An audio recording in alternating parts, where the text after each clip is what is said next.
no one owns it, and no one uses it. That's how Block Tower Capital's Ari Paul described Bitcoin, and, really, cryptocurrency in general, multiple times during his keynote at Penn Blockchain on Friday, the inaugural crypto conference by students at the University of Pennsylvania's Wharton Business School.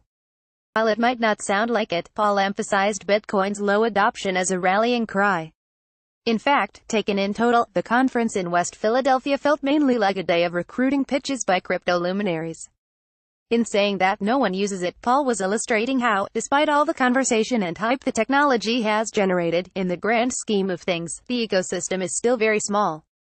He compared it to the internet in 1995, when the number of websites online was only in the hundreds, but it was being prepped for an explosion in adoption. Grayscale's Michael Sonnenschein struck much the same chord during a panel, bemoaning the level of media attention in late 2017, contending that the unfortunate result of all those touchpoints is that everybody thinks everybody who wants to be is already involved.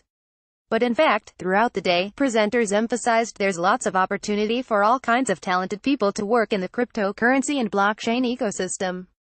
Yet, the day wasn't without its notes of caution. Regulatory uncertainty, especially in the U.S., cast a shadow over nearly every conversation. Additionally, presenters also commented on the plethora of ridiculous projects transparently chasing easy millions through initial coin offerings, ICOs, one of the reasons regulators are starting to get involved. But these issues were presented more as disclosures than discouragement. In other words, nothing in this space will be easy, but there's a good chance it would be worth it, or as Sonnenschein put it, it's new, it's nascent, there's bugs, but it's very exciting and also very risky. Not legal advice, but probably no other project exemplifies the industry's hidden treasures and pitfalls as much as Tezos, whose co-founder Kathleen Brightman, one half of the husband and wife co-founding team, was on hand for a panel about ICOs. Last summer, the project raised more than $200 million to build what Brightman said was a blockchain that could self-amend, in a way, in an effort to put a stop to the contentious upgrading debates most cryptocurrency communities have struggled with. It was an exciting endeavor, but one that came to a halt when the partner the Brightmans had chosen to run the project's Switzerland-based non-profit foundation refused to pay the developers. If that legal battle wasn't enough, large groups of Tezos' former supporters started organizing to bring class action lawsuits against the Brightmans, demanding refunds. This hasn't completely stopped the couple. According to Kathleen on stage, "We're planning to launch the network in weeks or months." But the Brightmans, along with anyone else that's a stakeholder to ICOs, might have more headwinds to worry about. The biggest, at least from what it seemed listening to the day's talks, is the U.S. regulatory system's sometimes aggressive approach to the space. The issue that these conversations always come back to is this: utility tokens, or whatever entrepreneurs prefer we call them, as if the name matters. Zhu Guagliardo, a tech-focused partner at Pepper Hamilton, addressed regulators' refusal to give clear guidance on whether all crypto tokens will be categorized as securities. It's stifling, not so much to innovation, but to companies trying to do the right thing, he said. Caitlin Long of the Wyoming Blockchain Coalition echoed that sentiment, telling CoinDesk in an interview that selling crypto tokens is the best way for new projects to bootstrap their business. It builds an incentivized, motivated group of supporters, yet it will be difficult to operate in the U.S. that way, she said, adding, federal security law fundamentally conflicts with building an organic community, once again invoking the internet in the days before it was a fixture of modern life. The Chamber of Digital Commerce's Amy Devine Kim said that the U.S. needs forward-thinking leadership from the top echelons of government, and soon.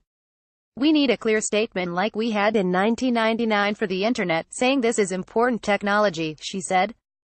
Don't underestimate still, even though there's frustration with the political reality today, there's currently no evidence of panic. Elizabeth Stark, the founder of Lightning Labs, a company building a Layer 2 Lightning Network implementation for scaling Bitcoin and other cryptocurrencies, poked fun at the Silicon Valley adage of move fast and break things, defending the sometimes slow progress of updates with move slowly and build a more secure base layer. Cornell professor Emin Gun Sirer had similar things to say during the event, telling the students that based on Layer 1 demands, the industry is doing fine, but also prodding them by pointing out that if Venezuela shifted entirely over to Bitcoin, this was mentioned since many worry about Venezuelan President Nicolas Maduro new Petro crypto token, every adult in the country could only make one transaction every 36 days. He continued, it's possible for new protocols to emerge that are strictly better than anything that came before them. We are far from having established the stack. It was as if everyone who showed up to the event had come to challenge the students. Were they smart enough to get in on the ground floor?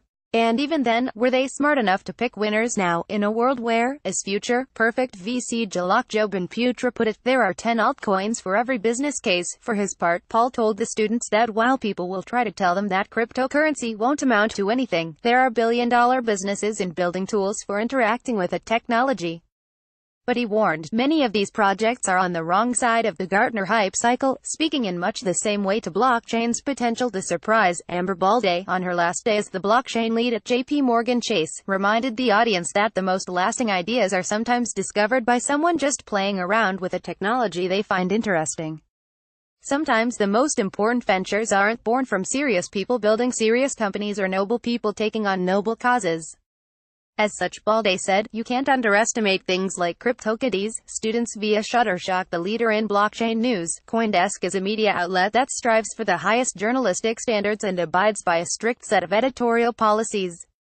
CoinDesk is an independent operating subsidiary of Digital Currency Group, which invests in cryptocurrencies and blockchain startups.